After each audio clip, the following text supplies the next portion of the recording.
soon as he gets home from school. You want to play football?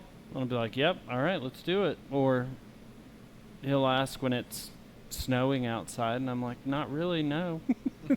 All you gotta do is tackle him pretty hard one time, and he'll get over that. I don't know, man. He's a unit. He's gotten the stiff arm thing down. Does he? Yeah. Unfortunately for you, his stiff arm is at the wrong height. It's more like a punch in the unit. Junk. Yeah, Yep.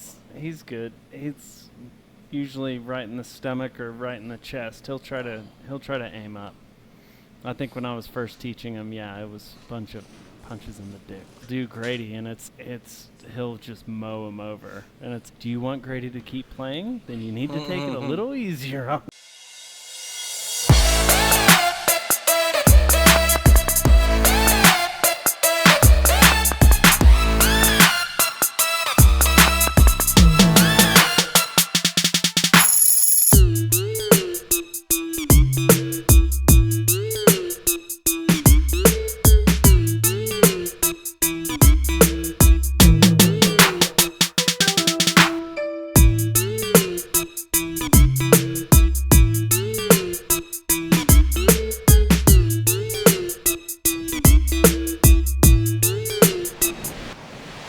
Welcome to BROTIME, the show where we talk about everything bro. Don't worry, ladies, you guys can stick around. We're going to be talking about some great stuff tonight. We're talking about the Super Bowl. We're going to be talking about the game. We're going to be talking about the commercials, everybody's favorite. And we're also going to talk about that controversial halftime show. What did we think about it? Also, we're going to be talking about the congressional hearing that happened today on stablecoins. Yes, what was that committee called, Jamie? Subcommittee on Digital Assets, Financial Technology, and Artificial Intelligence. Perfect. Yeah. So we're going to be talking about the things that affect your money and the lawmakers that are going to be involved in that process. Also tonight, we're going to be talking about that controversial group that President Trump shut down, USAID, and how they are affecting your pizza, right? So we will get into that and make sure that everybody can have a slice without being interfered with the USAID. Also, baseball is here. Super Bowl's over. Baseball's here. Pitchers and catchers are reporting. So it's time to go. We're going to be talking about the way too early World Series predictions. We're also going to be talking about, what we think of the current situation on baseball. And guess what? 2 teams are going to be playing outside where they played last year. So, with that being said, buckle up, sit back and relax, grab a drink if you're not driving, and let's go. What do you guys think of the Super Bowl? Philadelphia winning the Super Bowl. Didn't see that one coming. Yeah, didn't anticipate that. I knew they had the team, but it just looks like the referees didn't show up for Kansas City this year, so, it is what it is for them, right? And that was the last time they made that call. I think they got their lives threatened on that one. I also think it's the old adage, make it, if the refs are against you in the game, make it to where there's no doubt. Where they just... Yeah. That's exactly what Philly did. And I'm pretty sure Nick Sirianni said the same thing. He's, look, we already know what the refs are going to do, so we got to go out there and play our game. So harkens back to the days of defense wins championships, right? Absolutely. Defense was dominant. That front line, they had pressure on them all night. Well, I don't think it was the front line and the defensive or the offensive line or defensive line being that good. I think payroll just flat out forgot about the O-line on Kansas City's team. We got to pay these guys. It's a little late now, isn't it? Those USAID checks weren't going to the right people. It's just weird how when all that stuff comes out, Kansas City all of a sudden just can't win. Yeah, I'm surprised they haven't found that yet. But yeah, I just thought that Kansas City looked flat. Looked like they'd been enjoying too much of the pre-Super Bowl stuff. And just came out we'll let them have that one. We'll get them on the next one. And then all of a sudden, they got all the way down to the end of the game, and they still hadn't participated at all. I couldn't believe how many times that the Eagles got to Mahomes. I think at one series they tackled him 2 out of 3 downs. No blitzing. Yeah. Yeah. Wasn't that the stat? Mahomes dropped back 20-something times, and Philly blitzed 0%. 0. I couldn't believe it. Which, if Kansas City's not scoring, then they're not going to show Taylor Swift. We all got blown out on the old Taylor Swift's. What did you think about when you found out she got booed at the stadium? The interesting thing to me was her reaction. She was in shock. Like, she was like, "Are they really booing me?" She didn't know what to do with it. She was shocked. Well, you think about it, it's 50% Philly fans there, and we all know that Philly fans are the most well-behaved fans in all of sports. Just check out downtown Philadelphia this week. Let's go to Cam in downtown Philly. Oh, that's a fireplace. No, that's downtown Philly. I think that's one of those apocalypse movie. Nope, Philadelphia. It's just. Well, there were 50 arrests? It? I think. Oh, is that in New Orleans? Yeah. Or is that Philadelphia? I thought that was Philly, but I could be wrong. People. Hard to get them all. Philly has the only NFL stadium in the world that has its own court system. They have an own courtroom inside the Philadelphia stadium, so they can go ahead and prosecute you on game day. Oh, it does. 29. Only 29 people were arrested for disorderly conduct. What insurance company is Philadelphia Stadium? Because if it's isn't it? Yeah, we're about to make some money. Financial. Lincoln Financial. Yeah, that would have been smart for Lincoln Financial to be shorting some insurance company. Yeah. I thought it was pretty cool for, what's his name, Cooper DeJean. He's the rookie on his birthday. Rookie, pick 6, from Patrick Mahomes. That's got to be. He's not giving that ball away. Right there. That's no, amazing. that was really the nail in the coffin, and it was quite early. Yes. There wasn't a whole lot of coming back from that one. That was fun to watch. Yeah, that seemed to pretty much just keep the tempo of the game right with with Philadelphia from that point forward. Do we even want to talk about halftime? We can touch on it. I know for me, we've processed and reprocessed, and then you watch something about someone else's interpretation on it, and it redirects your whole line of thinking on it. I'll let y'all go first on it, but I know my mind's been all over the place on it. So, from the beef aspect of Drake and Lamar, I think that was epic. You don't get a bigger platform than the Super Bowl to throw a middle finger at the other guy, right? So with Kendrick Lamar being able to literally his diss track is probably the only diss track in the history of diss tracks to be a #1 song and be played at the Super Bowl.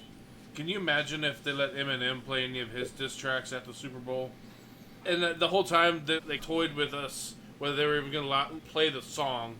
And of course they're at the end, and then of course he had Drake's ex-girlfriend there dancing on stage, which I thought was pretty cool. Be specific, doing the crypto. Is that Sabrina Williams? Serena.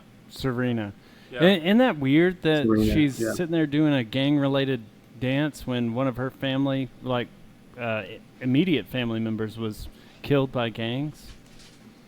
I think that was a part of the symbolism, but that's the part I was going to touch. Oh, sorry, Jody. Go ahead. No, you're good. I wasn't sure if you were going to go much deeper into that one. So before you touch base on any of the symbolism, my thought process was I thought there was a lot of people making symbolism where it was literally just something that, hey, let's do it this way because it'll look good. And then, he's dancing down the middle of the American flag, showing that the United States is divided. Or something along those lines. I don't know that. I think people were just pulling at straws for the most part. But, Jody, let's hear what you think as far as all the symbolism goes. The one word that I could use to summarize it is artistic. Because when you look at art, nobody sees it the same way. Right. And I'm sitting here going through all these opinions and all this stuff. I'm like, yeah, I can see that. I can also see that. I can also see they're talking about like the slavery thing with the, what was it, 41 acres and a mule. 40 acres and a mule. 40 acres and a that was mule, thrown in yeah. there. The divided American flag, like you said, Rob. However, it was also pointed out that the red was represent the Bloods and the Crips, and essentially the black community coming together and unifying for a common good. There was that in there. The Serena Williams Crip Walk is essentially her jab at the whole situation with her. It was a immediate family member. I don't remember which one. Brother? Was her brother killed in the gang shootout? Yeah. I always, there's a game Brother? song where he talks about it. Yeah. And then Vicente Price. the Uncle Sam thing, there's a lot of different perspectives on the Uncle Sam, played by Samuel L. Jackson. Whether or not he was trying to essentially put his foot on the neck of everybody and tell them what to do, and essentially being defied by the whole program. There's a whole bunch of stuff, all the way down to that the whole stage was a PlayStation controller Yeah. that's owned by Sony, that is Drake's label. Dude, it went all the way into it. All the way. Yeah. So you had your X button, you had your circle, you had your triangle, you had your square, and it was the cheat code, remember they were talking about, was involved in the controller buttons of a PlayStation controller. So I saw the controller, I saw the game over, but I thought that was more of a jab at Drake as far as, like, we've been playing back and forth. I got you the Super Bowl. I played, your diss track in front of 120 million people, and I win. That's how I took that.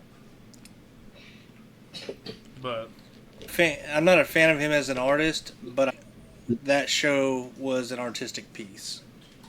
Yeah, I agree with you, Jody. I think from a lyricist perspective and a poetic lyricist, he's arguably extremely talented, right?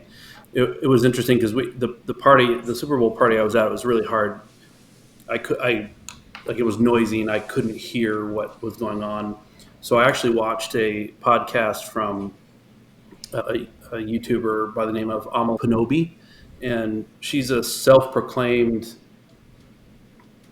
liberal turned conservative, but she's a huge Kendrick fan, and she broke it down piece by piece. So it was really interesting to hear her perspective. She's a huge fan of his. She was talking about the artistic representation and some of what she feels is the purposeful dichotomies that he was speaking to all through the process. Like one theory is that the whole game setup and Samuel L. Jackson's comments was almost like Squid Game, right? Like where if you are not behaving properly as a Black American, you get penalized in life. And so walking this fine line of Black culture and how you want to express yourself, but not too much, and how do you balance that out? And I thought that was a pretty interesting perspective. The Serena thing was interesting. There's some tie back to, she did that when she was celebrating a win at Wimbledon, and she got just demolished from social media and public for doing that in her celebration. So part of that was also, hey, I'm here and I can do this if I choose to. I didn't know about the brother, so that's tragic. I don't know the connection there. But it was, I think, and even the 40 acres and a mule and stuff like that, part of her breakdown was, but if you listen to his deeper lyrics, he actually references reparations and the concept that if you continue just focusing on that, you're just going after the material things and you just want payment from a material perspective, and we're pursuing the wrong things. And he looks at his situation and says, you know what? I was born into a crappy situation, but you know what I did? I learned and I studied and I made something of myself, and here I am celebrating this person he's become, this entertainer he's become, and trying to send a message that let's get beyond that and move past that. That was her interpretation, her perspective. I can't certainly claim to know what was in his mind, but I agree with you, Jody. I think whether you get it or spend time trying to understand it, that's people's choice. But the artistic representation of and the message he was trying to communicate, I think there's some pretty amazing, deeper stuff there than just the performance at the superficial level. I agree that it was definitely. I know a lot of people are saying I'd rather have some classic rock or country or whatever else or pop. Like Michael Jackson. Best Super Bowl ever. I think people think a little bit differently of Michael Jackson now than they did when he did the Super Bowl. But definitely go down that rabbit hole. That's a good one. Yeah, but no. Is there anything else that caught your eye? What was the best commercial? Hang on, one more thing to add to the show. Okay. Did y'all catch the A minor references? I thought that was the Amazon A. I'm like, why is he wearing? Is he sponsored by Amazon? Why does he have an Amazon lowercase on that? They had the flags with the children with the A on it. Just some of those things. It was like those were definitely digs. Yeah, there's actually more to that A minor thing than just that. The Super Bowl is the biggest, supposedly one of the largest trafficking events in the world. Ooh. So that's where the game over thing also could have been applied to, is they're talking about how the thing's done. That's one of the themes going on there. But and there were a ton of arrests. Don't doubt it. And Robbie. So also one of the A minor, this is something I had to look it up real quick so I didn't mess this up. They used the term A minor in that song. I'm going to read something off here to you. So A minor, had no idea Kendrick Lamar was a music theory head, right? So big into music. The A minor line is also amazing because the key of the A minor has no sharps or flats, meaning no black keys, only white keys are used. So that was something. Oh, wow. That was when the song originally came out. I heard somebody break that down. I'm like, is that true? I don't know what the significance there is, but did throw that in there as well. But yeah, as far as the best commercial, what are you guys thinking? Jamie, you can go first on this one. I didn't really catch a whole lot of the commercials. Okay. All right. Yeah. I'm sure there's going to be one that'll pop up once we start talking about them. Yeah, probably. Zach, did you catch any of the commercials? So it was, because of the environment, it was hard to catch a lot of them. So I didn't hear a lot of the specifics, but a couple that caught my eye visually. Yeah. One was the Seal commercial. Yeah. I thought that was amazing. I'm like, oh my gosh, they're panning across, and all of a sudden, a Seal song. I thought that was but it wasn't a Seal. But it wasn't by a Seal song. It is a Seal song. Yeah. That was good.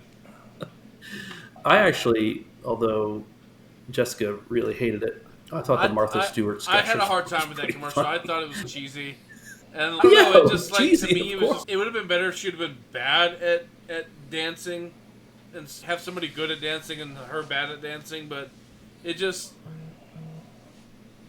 I thought it was funny because it was obviously some horrible AI generated breakdancing. So it was like, oh, this is what we're using AI. What do you do for with all now. the technology? I make somebody breakdance. Yeah. Jody, what are you thinking? The Dunkin' commercial, I liked the cameos. I didn't care for the setup of it. It was okay, but I liked seeing the cameos in that one, so that one was... Did you watch the full-length one? Yes, I did. It's like 7 minutes long. Yeah, it was stupid long. But I will say the one that I liked was the Bud Light commercial with the cul-de-sac party. Yeah. That one aired prior to the Super Bowl. But yeah, actually, I really liked that commercial. My favorite one that I thought, and I'm brand neutral at the moment, so I can actually get to watch all the car commercials and think, like, that was a good one, that was a bad one, or whatever. I thought the Jeep commercial was really good, using Yeah. Harrison Ford, and then showing the Jeep overtaking the Bronco, and then I thought it was really cool how they put their brand new vehicles in that, and just left them like for someone to go, what was that? What was that one back there? If you looked at the bottom of the screen, it had the label for all the vehicles. Oh, I didn't catch that, but I was like, someone is literally going on Jeep's website right now to look and see what this Bronco Sport-looking vehicle that you could take the doors off of is. It's a Recon, and it's about the size of a Bronco. So I got to see one up front before I left CDJR, and I'm actually pretty impressed with it. It doesn't seem like your typical Stellantis vehicle, but it's about the same size as a Bronco Sport. It's a Bronco Sport size. Yeah, it's designed to be in that category. So those wheels were small, because the concepts that I saw on Jeep's website made it look like the wheelbase was that of a four-door Bronco, full size. It's going to end up being like... They keep saying it's going to replace the Compass. I think the Compass is such an economical vehicle for Stellantis. I don't think they're going to get rid of it. But there's a lot of good stuff coming down the pipe for CDJR. They're going to revive the Chrysler brand. We'll see how that goes. But one more, since we're talking about CDJR, that Ram commercial with the dude from Twisters. I can't remember the dude's name off the top of my head. Gummit. I must have missed that one. Yeah. He was also in Anyone But You. Oh, yeah. Yeah, he was. Sydney Sweeney. Yeah, he was. That was the one one with the Bears, right? Yeah. Goldilocks. Yeah. Yeah, that was a good commercial too. Gotcha. I need to go watch that it was Jeep a one. feel-good I missed that commercial one, so with I'll some have to- subtle jabs at what Robbie was talking about with the overtaking of the Bronco. He's doing a voiceover, and he's talking about and inspires others as it's blowing by the Bronco. And then at the very end, he goes, even though my name is Ford. Yeah. And it's funny, I don't know why I wasn't even paying attention to that part, and then you go, even though my name is Ford. But the funny thing was, this dude literally had, like, it shows him walking out of his cabin or whatever, like in the mountains somewhere, and he walks by a couple Wranglers, and then gets in another Wrangler, drives that Wrangler to another Wrangler, gets in another Wrangler. I'm like, how many Wranglers does this guy have? Well, if you're Harrison Ford, you got all of them. Yeah, as many as he wants. But yeah, that was... many as he wants. That's pretty good. The Coors Light one I really enjoyed as well was the Case of the Mondays. It has all the sloths like going through the day after the Super Bowl, like in slow motion. Yeah. I thought that one was pretty good. That one was good. Anything else you guys want to touch on the Super Bowl? Nope. Okay, let's move it on. We're going to move to the congressional hearing. What did you guys think? Does everybody get a chance to watch today's congressional hearing? Not the congressional hearing. It's a good one, Zach. To do that. So bring a half a bottle of whiskey with you when you go, though.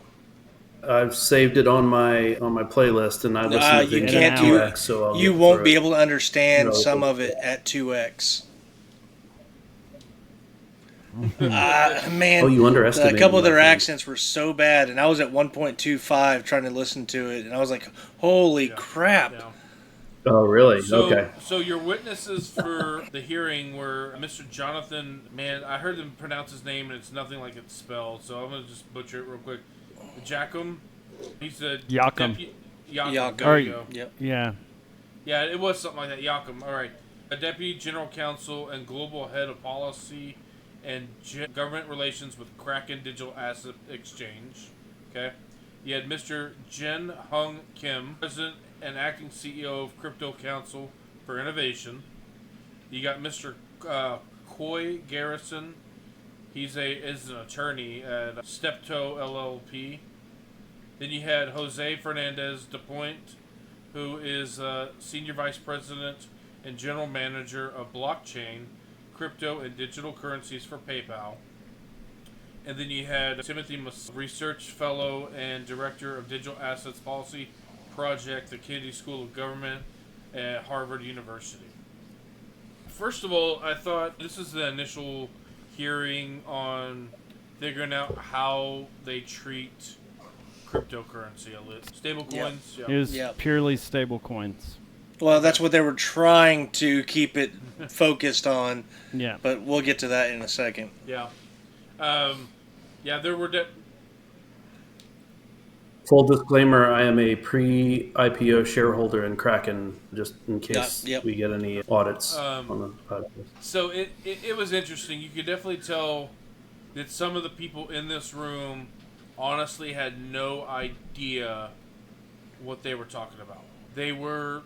It's like asking a 5-year-old to go up there and have a conversation about cryptocurrency, and it almost makes you wonder if they even know anything about currency. Yeah, I'm flabbergasted by this because as a congressperson, you have aides and staffers who are supposed to brief you on this stuff and get you. Like, I realize you're dealing with all sorts of topics across the board on a regular basis, but you're supposed to have staff that briefs you and educates you at least so you have some level of knowledge. But it sounds like that wasn't the case. So far over some of their heads that even if you have all the aides, all of the special help that you can get, that you're still not... It's not difficult, but it's not, obviously, for someone who's not familiar with it, it could be challenging to get to know. Probably liken that to the early days of .com, and when that was all happening, a lot of people just didn't know what it meant. It was funny because they would try to do these analogies and be like, if such and such is like this, wouldn't this be the same thing? And I wish I had some right off the top of my head, because I wish I would have wrote them down, because one of the guys goes, no, it's nothing like that. Nothing like that at all. Nothing like that at all. And then, they tried to hammer some of the witnesses, which they didn't do anything wrong. They're here to help, and they're just they tried to go for educate and discuss, right? Just, chill out. This guy's not here as a deposition. This is just literally him trying to help you guys understand what you need to do as lawmakers to get this thing squared away. So when you watch it, Zach, you're going to enjoy the likes of Maxine Waters literally being in this group and trying to bash Elon Musk and bash Trump. Yeah, she started this right out the gate, bashing Elon and Trump as president and co-president. Doing this the whole time. Yeah. She's sitting there reading from a sheet of paper the whole time. And she has to, for the meme coin, she has to flip. She goes, meme, coin. She's like it straight from a piece of paper, which, I mean, I get it. But at the same time, this is a pretty big deal. This is what you're in charge of. Hey, just give me the cliff notes. I can riff off the rest. Yeah. Don't worry about it. I got that. But no, because she's so geriatric and R word. Can we say the R word? Retarded? Yeah, all right. Anyway, she's so retarded. No. She's just reading straight from this piece of paper. There's no on-the-fly thought or anything. So the whole time, and I noticed something that she was trying to do, and some of the other liberals were trying to do, is they kept bringing up the Trump coin, right? The Trump coin went up, it went down, just like every single coin that's ever been in existence. And they're like, yeah, this looks like a scam for, the president trying to scam people out of money. It's like... But what is it? What is it? It's a shit coin. Yeah, but and I get it. Nobody's putting a gun to anybody's head and making them buy these things. All right? So if I start selling gravel to people, like single pieces of rocks for $500, I'll be like, it could be worth $1,000 someday. You'll never know. Yeah. Like a pet rock. This is why I like that example so much, just because there's a little bit of truth behind it. But like at the same time, whose fault is it? Nobody's holding a gun up to your head. It's the same thing if you go to the grocery store and you buy something off the shelf. Oh, $7 for a bag of flour? That seems high. I don't think I'm going to get that because that's a little expensive. I'm going to go somewhere else and get a different bag of flour. It actually hurts the argument. There's a whole concept of the accredited investor, right? And you have to show a certain amount of income or pass a series. There's some test you can take with the SEC, but in order to invest in what the Which is SEC wrong. deems as high risk investments. And the argument is, but it's a free country, right? Like I should be able to invest in whatever I want. Now, we don't want people perpetrating fraud on the public. So yes, there should be protection against fraudulent activity, but Yeah. I can invest in whatever the hell Yeah, I it's want. the investor's job, Even if it's stupid. or the whoever they're using to do their investing, to do their due diligence. If you're using somebody else, they need to.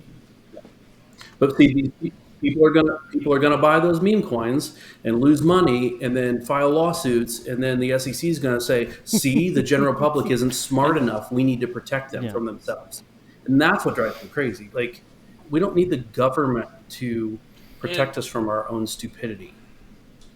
That's part of our country's glory, is that we can do stupid things and invest our money in stupid it's ways crazy that if we want.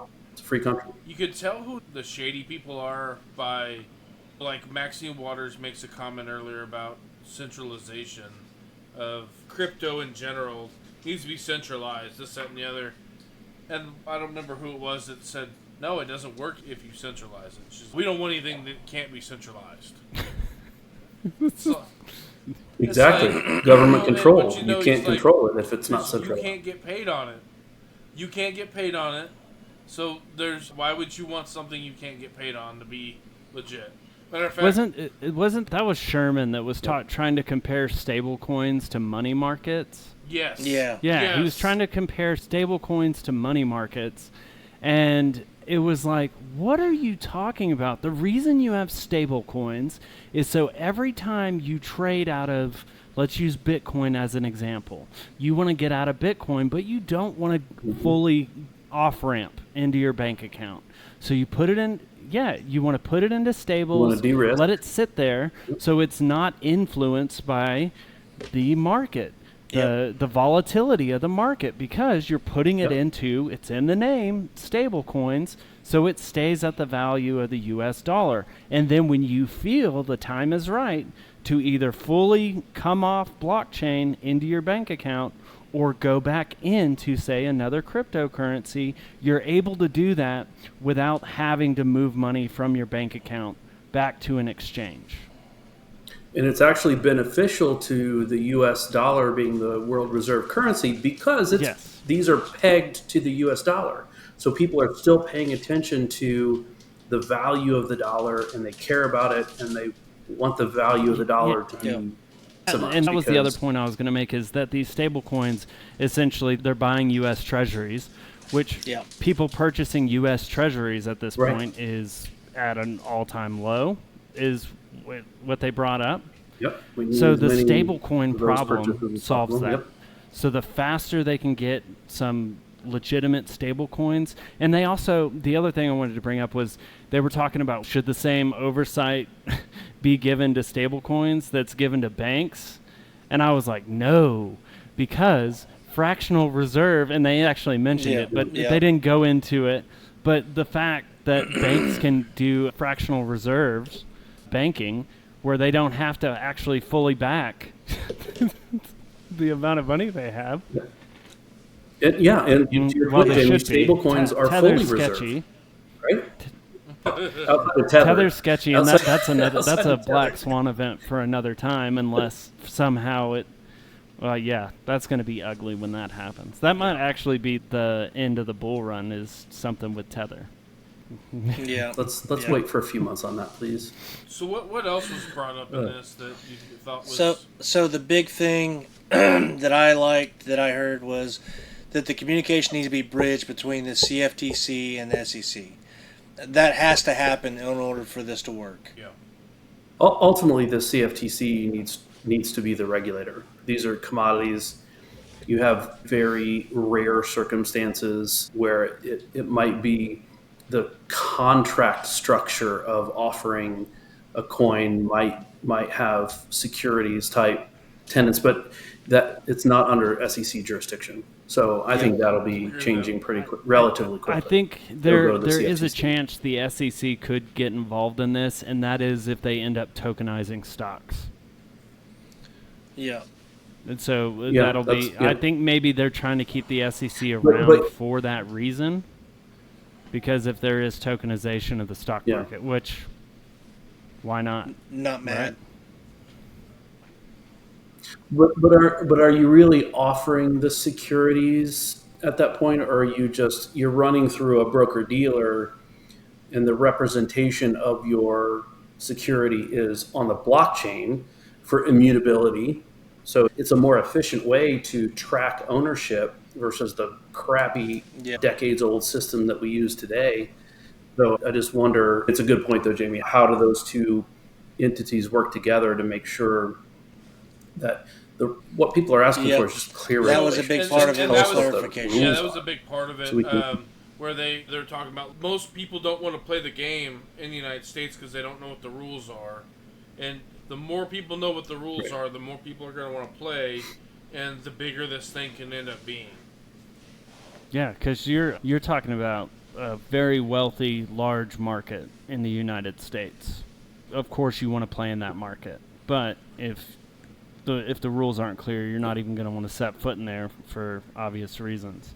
The other thing is they talked about like nefarious activity, like money laundering and all that, and it's the government just got caught money laundering, and you guys are going to bring this crap up? Are you serious? What about nefarious activity? It's on the blockchain, and you can essentially go through, and especially even faster with AI now, you can go through and track that thing, or track the movement of the assets. And the nefarious activity is still a very small percentage of overall of that activity relative to the U.S. dollar. Cash is still the absolute most common way to commit crimes. What are we doing about that? Like it That's happened where with it's all cash happening. at all. So why aren't we focused on that? It was either Foster or Sherman that said cash is king. Yeah. Made the point, cash is king. And the it's paper- easily counterfeitable, and we can go down that rabbit hole of that whole deal. But Guess who has the second most money printing machines, like legit money printing machines China. of U.S. currency in the world? North Korea. Didn't see that one coming. North Korea. Yeah, they like to print their. And the other Benjamins. comment that was brought up was, what happens when someone puts a gun to your head and says, give me all your crypto? Bro, with a gun to my head, I don't know that I could type in everything I needed to transfer that crypto. I would mess that up. It'd be like, just kill me now. But like, you're just pull gonna the trigger. You're going to get frustrated and do it anyway, so you might as well just save us both some time. But how's that any different than dragging somebody up to the ATM or demanding your bank login? And are they just going to go up to get it. random people and be like, give me all your crypto? And they're like, my what? My who? My Trump coins? There is actually one of the dumbest crypto hard wallet products I've ever seen is a ledger product that you clip on, or it fits into your hat or something, but it's like really apparent that you're walking around with your ledger wallet on your head. I'm like, let me stick my wallet on the outside of my hat. Right. Let me just pin my money to my shirt. Put my Amex card right here. Look. Yeah. A sign. Please mug me. Please. And I don't remember the exact fact of this, but I want to say it was like 8 of every 10 $100 bills is using the transaction of drugs. Like, it's some high number of $100 bills that are tainted by drugs. So if they're concerned about crypto being used for drugs and all that other stuff, then what sense does that make? Yeah. I'm dropping a picture of one of these products in the chat. Oh no! Why? And not only is it there, but it also literally says Ledger on it. That's hilarious. Ledger. All right, that needs to be put on here as a little picture on this guy. That's freaking hilarious. That's funny. Go ahead, Jody. The point that they brought up, that they were conveying, is we need rules.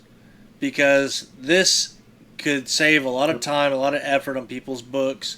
And the thing that kept coming to my mind is, if you put a down payment on a truck, when I did a wire transfer from my bank, it took 3 to 5 days. Yeah. And if there was a long weekend, it could take longer for the dealership to get that money for that down payment on a truck. If I could have used freaking crypto, they literally could have had it right then and there. Yeah. Well, Bank of America uses XRP to do their internal transfers. I've worked for several global companies, and one of the most expensive things to do is repatriate your funds because you're transferring it from one currency to another, and you have FX exchange rates, et cetera, and it takes a long time, and you're going through the SWIFT system, so it can just be really time-consuming, expensive. So Bank of America for years has been pretty quietly behind the scenes doing all their intercompany transfers with crypto. And they've saved millions of dollars of their own money to do that. So there are absolute real use cases in the world to use this technology. I like the concept of VeChain or VET. Logistics. They prevent counterfeit products because BMW is a customer, for example. And when they're manufacturing products in another country, they can, with RFID tags, track all of those products to make sure that as they're going through the supply chain, it's on the blockchain, it's immutable, and they can track to make sure those products are legitimate when they get to the factory. Same thing with like high-end wine producers out of Italy. There are really cool use cases for blockchain. We need to be technology leaders in the world. And they did actually. That's the only way we're going to.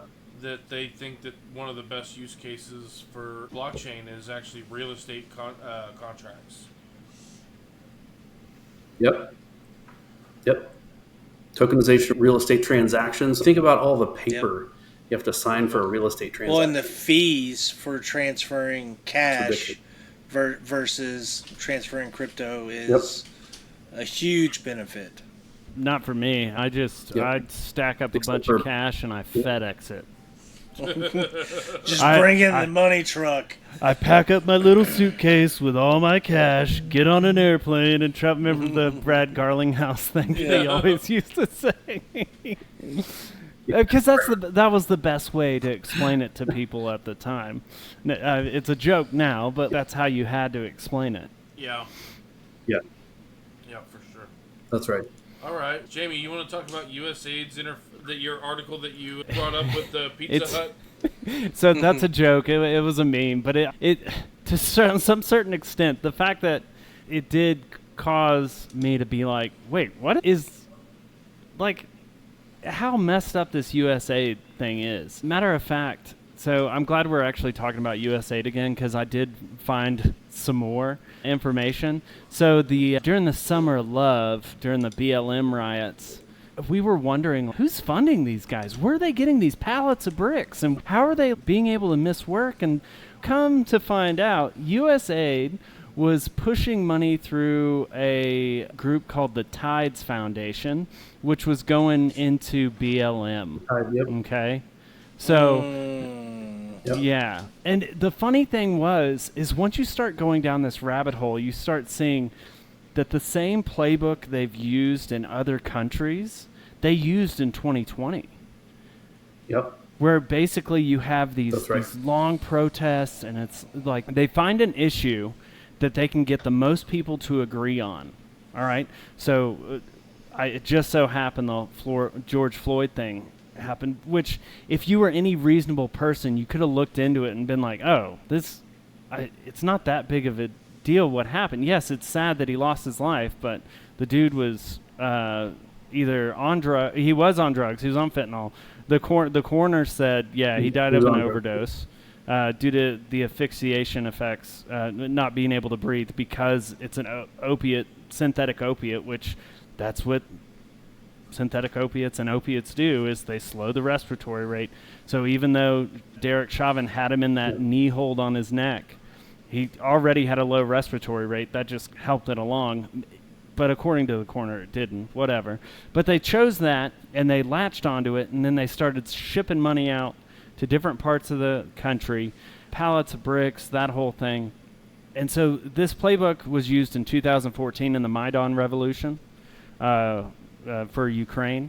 So essentially they did the same thing. While they didn't provide protesters and they didn't actually overthrow the government, they provided aid, millions of dollars in aid, to ensure that the protesters had heat because it was Ukraine in the winter. So to keep them out protesting, they were essentially facilitating that protest. We all have seen how that's ended up. They've done the same thing in Africa. I was listening to Mike Benz talk about how in Africa the Chinese were doing some sort of building a port in Africa, and they were working on getting trade lines. So what USA did was they got people to protest, but people weren't protesting because they didn't want to lose their job. So USAID went in and set up a job fair where you could come work for USAID and make all this money. But guess what? Just keep protesting. So essentially they were paying protesters. They do the same thing with the unions. This whole USAID fiasco is, as an American, I do not understand how you can look at this and be like, oh my gosh, Elon Musk, he's just got way too much power. Co-president Elon Musk. Yeah. Oh, look what he's doing. One of the things... Other than a point-in-time audit, why wouldn't we want somebody auditing this stuff on a go-for basis? This is our tax money. And look, my sister she works for an agency that gets all their funding from the federal government. And they do actually skills and trade training and then work on placing people in jobs. Right. Yeah. That's a legit, that's where I want my taxpayer money to go. I want it to actually help people get training, get a job, pay taxes, better themselves. There's an actual take care ROI of our people here. for our tax dollars. So getting Jamie, more people into the Ponzi scheme of paying taxes. Yeah. So Jamie, one of the things that Yes. you just said is that you don't know why we're not like 100% unified on this thing, like the proofs in the pudding type thing. So I hang out with people that are all over the board as far as where they stand on this, and one of them came up to me slightly inebriated and said, I know you're a big time Trump and Elon advocate, but you know all that stuff's not real, right? I said, what's not real? They said, they're not actually finding this money. They're just lying about all that. I'm like... That's where we're at. Those are the people who get their news from TikTok, by the way. Yeah, it's interesting. And to Zach's point, that's something that a private charity should be handling. Yeah. Ultimately. And all these good things that they're doing, private charities can do that. Why do you need to take taxpayer funds and shuffle them through a shell corporation to move them to fund AIDS medication in Africa? And also, maybe you should do some AIDS education in Africa, because the reason they have such an AIDS problem isn't just because they're poor, it's because that too. And they do Fauci. some pretty gnarly things. The SX apostrophe S, whatever you want to call it, area that causes these epidemics, because it truly is a disease for alternate lifestyle people. It's fair. So, like, education, sure, but once again, nonprofit can handle that. Why do I have to pay for that?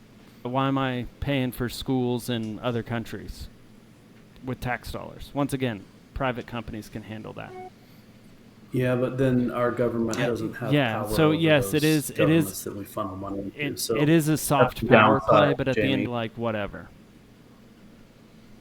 I don't think we really need that at this point. I mean, the real point is, if we don't stop this egregious, ridiculous spending, in 10 years we'll be owned by China anyway.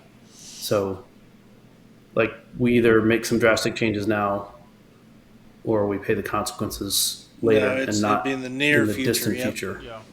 In the near future. But as far as you're concerned, like, if it's trying to control certain aspects of production, Zach, shouldn't that be on the industry as a whole to go and tackle that? Not on the, I agree. Again, Yeah.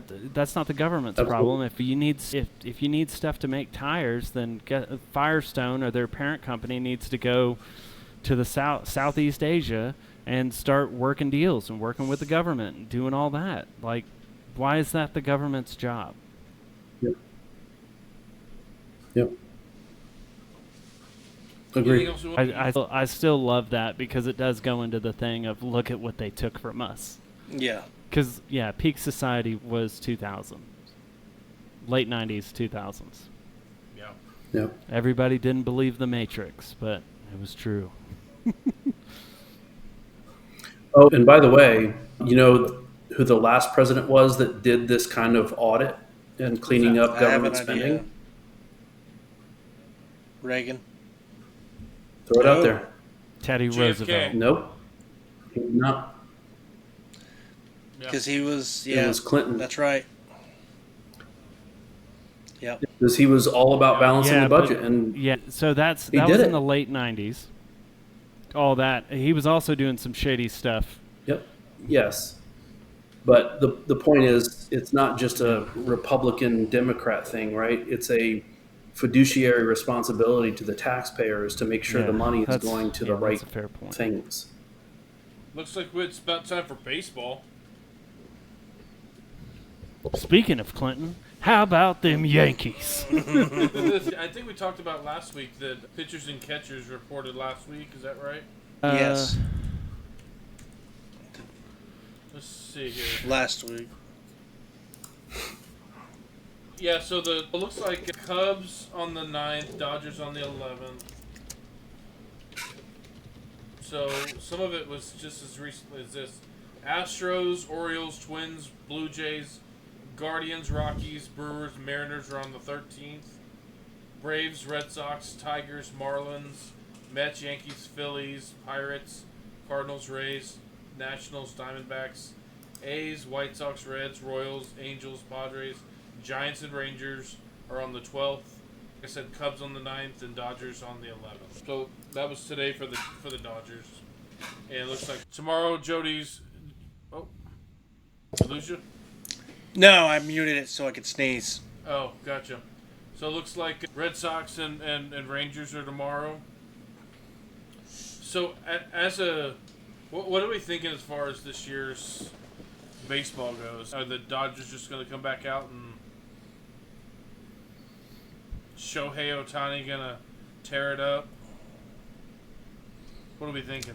I think they're going to start the season hot. But I think they're going to sizzle. But Stay hot? Is that what you mean by sizzle? They're gonna No, be sizzling. They're gonna be sizzling like a plate of fajitas. yeah, that goes cold like within 30 seconds of coming off the skillet. Okay. All right. Okay. Are we thinking that this is the Rockies' year? What are they in the current power rankings? Have they even started that yet? Yeah, they did. They are not in the top 5. They've got Dodgers, Phillies, Yankees, Mets, the Mets, Braves, Padres, Orioles, Diamondbacks, Astros. God, dog. Don't smell the and Rangers in there the anywhere. Brewers are the top 10. Tigers are 11th. Guardians 12th. Rangers are in a teams to watch category. Yeah, so they lost. I'll go ahead and talk about this. They lost Scherzer. Scherzer decided to go to Toronto. Yeah. They lost Lowe. Lowe, I don't remember where Lowe went, but they picked up Jock Peterson, who I don't really like. I didn't like him when he played with the Dodgers, but I don't know. Maybe now that he's all grown up, he'll be better. And Jake Berger, Yep. which I thought was an interesting acquisition, but they do need another big bat. Won't hurt. Obviously, he's going to be a DH because I don't see him playing on the field unless he drops some weight. So the real question is, are we going to throw some preseason money on our World Series predictions? Man, that's interesting. Rangers in 5. Homer. I'm in Utah, man. So I think that you're going to have some of the same teams back at it again this year. I agree. Fortunately for me, it's going to be a little easier year for me because we actually have a pitching lineup this year. We can actually play with the big guys this year. So We picked up Garrett Crochet from the Sox, which if I had to pick a team that's going to be dead last this year, it's probably going to be the White Sox because they had one good pitcher and then they lost him. Matter of fact, who do they have in last? Sox in last. Yeah, that tracks. The Red Sox actually have pitching this year, so that's going to be something that I can get behind. My projection is the Red Sox will be the best garment team in baseball. The best garment team, okay. What is that? That's the Reds, the White Sox. That's pretty much it, yeah. Yeah, alright. That's not saying much. But that means they could be first or they could be 27th. But they're not going to be last. They're not going to be last. last. Room for growth. I like that. Just like the Rangers will be first in the category of law enforcement. Yep, absolutely. So, this is the first year that the Oakland A's will not be the Oakland A's. That's right. They'll be the Sacramento A's. Is that what they're going with? Well, they're playing in Sacramento because their field's not ready. Yeah. They haven't even broke ground on their field. Yeah, I don't know what city they're representing. You can Google it the fastest. They're playing out of Sacramento. At Sutter Health Park, which is a minor league. Yes. So, it doesn't really say what it says the Oakland A's will play in West Sacramento, California. But it doesn't say... I guess they'll probably play as Sacramento A's. And that makes sense, right? They wouldn't be the Vegas A's yet. Okay. So what about the Tampa Bay Rays? Where are they playing this year? Steinbrenner Field. Okay. Oh, they're playing at the Yankees spring training facility? Yeah. I think it holds about the same amount of people they average. Fair enough. I mean, that's not really a stab at them. I think it really is. No, like, yeah. Out of all the ballparks in the general area, that was the biggest. And it averaged pretty close. They seat pretty much close with the Rays' averages. The Savannah Bananas are going to bring more people to their games than Tampa Bay. So I'd sent a rendering of the A's stadium, and it's going to be 2028. No way. Yeah. Whoa. That's the Look at that rendering, thing. so Are you it's serious? probably not going to look anything like that. No. Instead of what is that, like a helmet? Instead of... Oh, it looks like they're doing like the sphere thing with it. Yeah. Yeah. With the video inside. Yep. But I believe it's one of those, like, really cool dome stadiums that's going to open, partially open or fully open in a unique way. The Rogers Center does, and what Ben's does in Atlanta. So it's not going to be your traditional convertible stadium. It's supposed to be pretty cool the way that's supposed to open up. It's wild how that opens up to a plaza, if that's accurate. So people walking around the plaza can essentially still see the game. Yeah. The weird thing is, where's all the buildings on the strip? I got nothing. Demolished. Yeah. So I guess they probably go with Sacramento for the time being. They'll have those annoying people with the cards where they're like flipping them outside. Flipping the cards outside as you're trying to walk into the game and you're trying to fight those people off. Probably. Yes. Most definitely. Yeah. Or did all those people get sent back? Probably.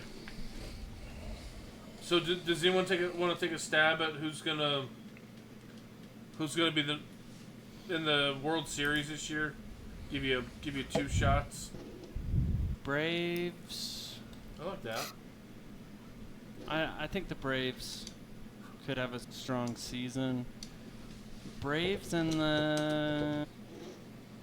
I don't hate that. So Jamie says Braves and Tigers? That's my long shot. Braves and Tigers. Jody, what are you thinking? I'm going to go St. Louis. Okay. Man. You know what? I'm going to give San Diego another shot at this. Well, They both can't be in the World Series. Well, I thought we were just picking one team and a backup. Fine. Gotta get all technical on me, son of a bitch. Who's going to be in the World Series? St. Louis and San Diego. Not and. Well, then who's your other team then? Who's your American League team? Who am I gonna pick from the AL? I'll go with Kansas City. Oh, okay. So Kansas City and who? And St. Louis. And St. Louis, yep. Okay, a little mid-action rivalry there. What do you have, Zach? I think it's going to be a Philly championship year. I think the Phillies are. I think the Rangers are going to make it back, but So you got Rangers and Philly's going to. Rangers and Philly, huh? Philly's going to crush them. And he even called Yep. Philly winning over the Rangers.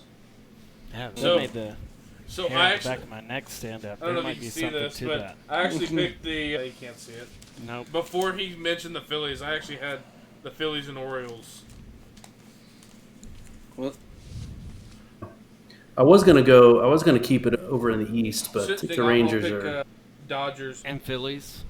Yeah, it can't be Dodgers. So we're going to throw 100 in each. 100 what? 100 cryptocurrency Trump coins. Gotta get Trump those meme meme coins. coins. Mimi coins. Still sitting on 14 million sheep just in case. You never know. One day. The funny thing about the Rangers thing, Zach, is Bochy, for what was that? 6 years he was on and off. Yeah. So he is the king of taking a year off and coming back and doing it. So Yeah. there's a chance. Yeah. So you're saying Saying there's a chance. So you're telling me there's a Anybody want to talk about anything else before we break up here? Mm. Oh, let's talk about one more thing. Let's talk. One of my favorite things has become the City Connect jerseys, right? And the City Connect. City Connect. City The what Connect, jersey? Sorry, It's say it like the again. Friday night jerseys, right? That's Yeah. really the only time they wear them is Friday nights for home games. Yeah. They We rolling see- out some new ones. Yeah, let's see who's up this year. Because I know Red Sox are up this year for their new one. Gosh, please Red say it's gonna Sox. say Beantown. the Beans up. Just Rockies, the Marlins, the Rockies already Giants, have and the theirs. Astros. So they're going back around because everybody's done their first round except for the Yankees. oh, The Yankees and somebody else haven't done one. So they're going back around. So there's actually teams that have two already. Because the Red Sox one is yellow now. that's so right. they're going back around. So the Red Sox one's going to be a green. They haven't said much, but it's a tribute to the Green Monster. Is all they've said. Then the Rockies, Marlins, the Giants will have another one because their last ones were bad.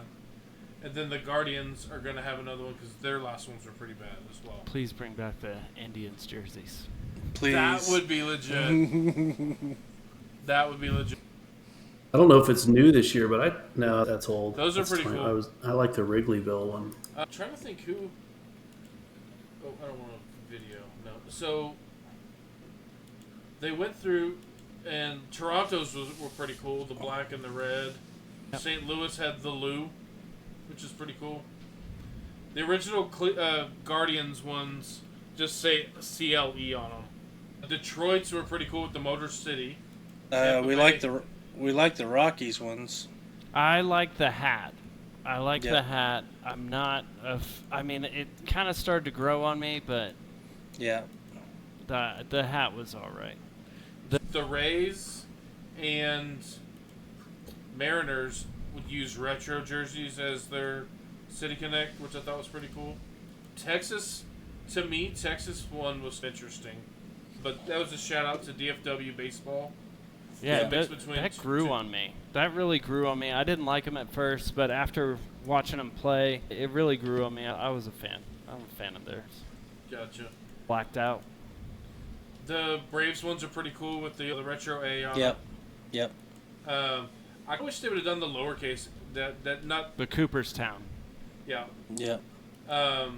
What do you think about San Diego's with the kind of the Fiesta colors, the pink and the mint green? No. I didn't hate them. I didn't hate them. I thought it was Ooh, something yeah. different. Then you got Milwaukee with the Brew Crew, which I thought was cool. That one was a good one. The Angels one was, yeah. Colorado, yeah, like Jamie said, it's a little much. It looks like a beer league softball jersey, but I liked it. still not bad. Kansas City's were pretty lame. What about the Astros? I know the Space City. Space Wasn't terrible. Space City. I like the Space City. Washington with the flower motif.